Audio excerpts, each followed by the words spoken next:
Hi, welcome to Beyond and Within. This is part 4 of the series on the astrological archetypes. And today we're going to talk about Venus. You see in the background that there's been quite a change of scenery. We're trying to accommodate my new need to record in the house. And today I had nowhere to go but here in the bedroom. And you see a lot of my wife's stuff in the background, which is probably a more interesting background than usually. But anyway, it's also fitting because we're talking about Venus. And yeah, Venus is the archetype of beauty. And beauty can be a broad thing to say, but just imagine, for example, when you see a little puppy or a little kitten and you look at it and it just has this cuteness to it and you just want to pet it and you want to pet it more and you want to squeeze it and you want to squeeze the cuteness out of it. That is kind of the Venus archetype right there. Um, anything that kind of makes us feel like we want to merge with it. We want to merge with this thing. You eat something delicious like chocolate, and you put the chocolate in your mouth, and the chocolate tastes sweet and amazing, and you just want to eat more of that chocolate. You know you shouldn't, but you just kind of want to merge with this flavor, with this sensation that you have. It's a nice sensation. So that is Venus, really. Venus is the archetype of pleasure, of beauty, things that we want to merge with, things that we want to take into ourselves and become one with them, kind of. And that can be people also, it can be things, it can be, like I said, food, anything that opens you up to this, like I want to unite myself with that thing.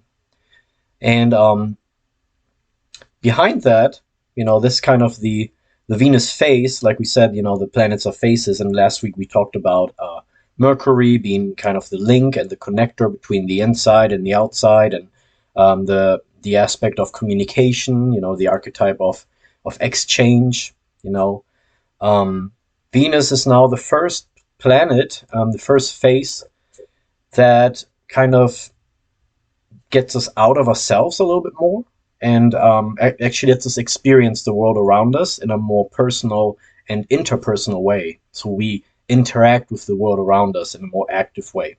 And so the first archetype we meet there is the desire to take the environment in, like connect ourselves with the environment, enjoy the environment, enjoy nature, enjoy, excuse me, enjoy beautiful things and connect ourselves with them. So really behind the desire of that is basically Venus is the principle of the feminine, which means that energy is taken in. The moon already was the feminine aspect of the more personal and consciousness kind of side of the planets. The sun being the masculine, and I'm not trying to gender stereotype or anything, but we call it masculine. We can also call it diurnal and nocturnal, so day and night kind of principles, where the sun is obviously the diurnal, the day principle, where the sun projects itself and gives energy away. The moon is taking energy in and processing it. And so now as well, we have Venus and Mars as the two interpersonal planets, the more interactive, engaging planets. And so we have Venus as the feminine or the nocturnal principle that takes energy in. So whenever you desire to take something into yourself, that is Venus. And like I said, could be in a relationship that you fall in love with someone and you want to take that person in, be it food, be it a nice piece of music that you just can't stop listening to, anything you can come up with, anything that strikes your fancy basically and makes you enjoy it. The principle of enjoyment, principle of pleasure, that's Venus. Obviously, there's a shadow side to that, as we all know. Addiction is a problem. Being dependent on things, having to have things around because you believe, excuse me, the allergy season has started, because you believe that you need that thing. Instead of it now being something enjoyable, it suddenly becomes something that you need, that you believe you have to have, or you're gonna suffer. You're gonna not be okay. That will be the shadow side kind of that, right? So yeah, you can see Venus in someone's chart. You can already immediately say that that's something in that area wherever Venus is found that this person has a special place in the heart for. For example, my Venus is in the 12th house, and I have a special place in my heart for everything that's spiritual, metaphysical, kind of mysterious, kind of out there, not in the present, not real, but more like fantastic, imaginatory, anything that's just like beyond reality, basically. That's the 12th house, and that's where my Venus is found. And it's in Capricorn. That also means that I want to establish something in that area. And I enjoy establishing systems and establishing myself and doing things that kind of create a path to, just building something, creating a structure in the 12th house that just gives me the ability to enjoy it more. And I have a love for that. I desire to take more in, to understand how spirituality works and how I can have a place in that, how I can establish myself in that. Maybe that's not the right word to really describe it, but that's kind of the principle of Capricorn. So yeah, that's Venus in someone's chart. Let's say you have Venus in Cancer. Then someone has a special place in their heart for taking in the energies around them and the people around them and reading them and taking in the energies and then processing them. And so someone might be very much enjoying being around a bunch of people and then also enjoying being by themselves again and processing everything and then responding to everybody out of what they've found within themselves. So that gives them a feeling of pleasure. That's a pleasurable experience to them. Yeah, so kind of a way to see if people also are compatible. If someone has Venus in their 12 and the other person has Venus in their 6th house, that's two totally different realities that they both enjoy doing. Might not be the best people to, spend time together all the time. That's just an example. It also shows us what kinds of partners we enjoy.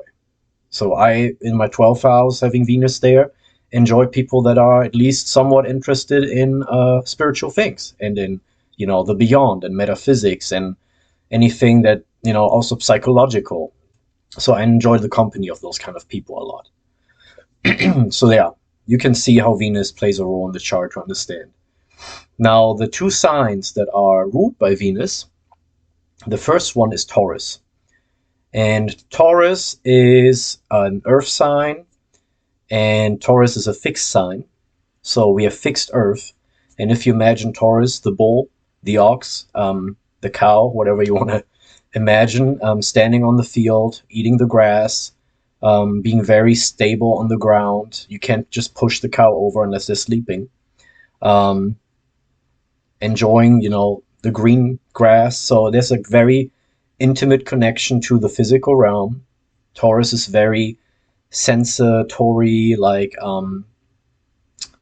experiences the senses quite strongly. So they're very pleasure oriented. They have their specific likes and dislikes, and it's hard to move them away from what they like because for them it's all about really enjoying life in some sense. They're very artistic too. Talking about Taurus sun signs now, obviously. But if you have other planets in Taurus, just take these principles, combine them with that planet. For example, let's say we have Jupiter in Taurus. There is an increase of these kind of things, and there is a lot of space given to that, a lot of room given to that, a lot of opportunity created, so that Jupiter in Taurus can mean, that someone is very artistic. There's a lot of talent there, or they could be very focused on, their pleasure, very focused on food, maybe, or the specifics. And there could be a tendency to eat too much, for example, or to enjoy things too much, to be too set in your things that you like. Excuse me. Yeah, so that's Taurus.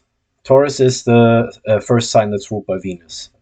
And you can see there that, Venus always has this kind of pleasure, love kind of energy to it, and the signs that it rules and the planets that it is in connection with and everything. It always eases things out a little bit. It's one of the two benefics, Jupiter being the second. That means that it's a planet that's generally considered to be good, a good influence. There's usually positive things coming with Venus. But as we said, there can be twists to it if there's too much of that, right?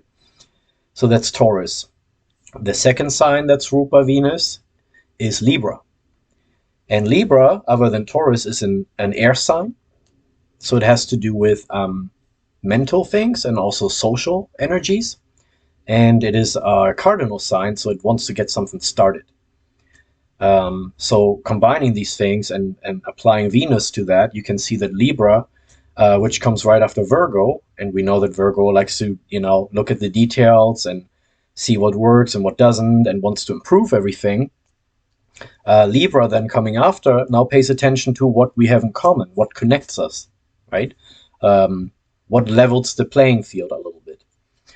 And, some people say that might be justice that Libra is interested in, and that can be the case, but more so, it's really about finding the common ground, connecting people, kumbaya, kind of. Like, I always imagine the rainbow, a rainbow for Libra that kind of encompasses the whole earth, and it's beautiful to look at, and everyone can look at it, enjoy it together, and it connects everybody.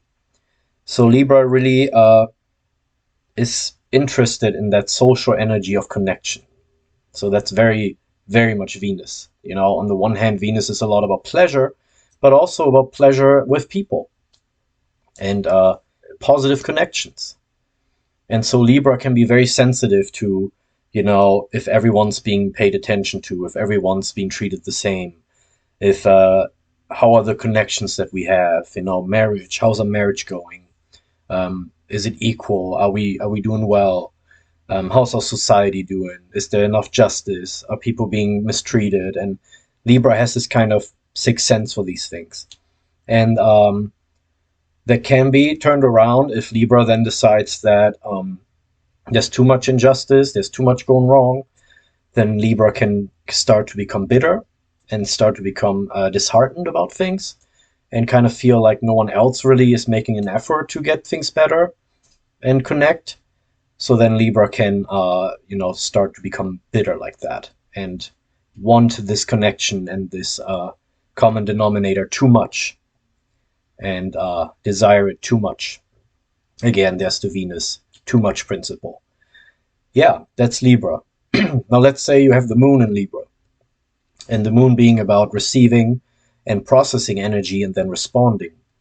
So you're going to, if you're in a social setting or also by yourself, you're going to get a sixth sense kind of for what's in harmony around you, how the social structures are going, where's the harmony, where's the disharmony, and you're going to subconsciously process all this and think about it inside yourself, and you're going to respond from that place a lot as well. So if people, ask you a question or whatever, it's going to be like what you respond might be very Libra style. So it might be very, considering that all of us are blah, blah, blah, or considering that, in our society, this and that.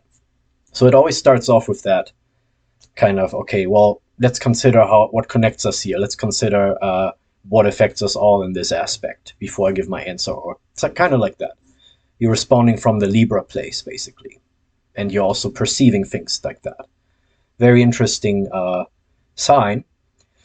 Yeah, so that is Venus. That is Venus, Libra, and Taurus. And again, if you have questions about this archetype, if you want a reading to see where maybe your Venus is at and how you connect with people and what kinds of people you could be getting along with really well, then contact me. I got the email in the description below.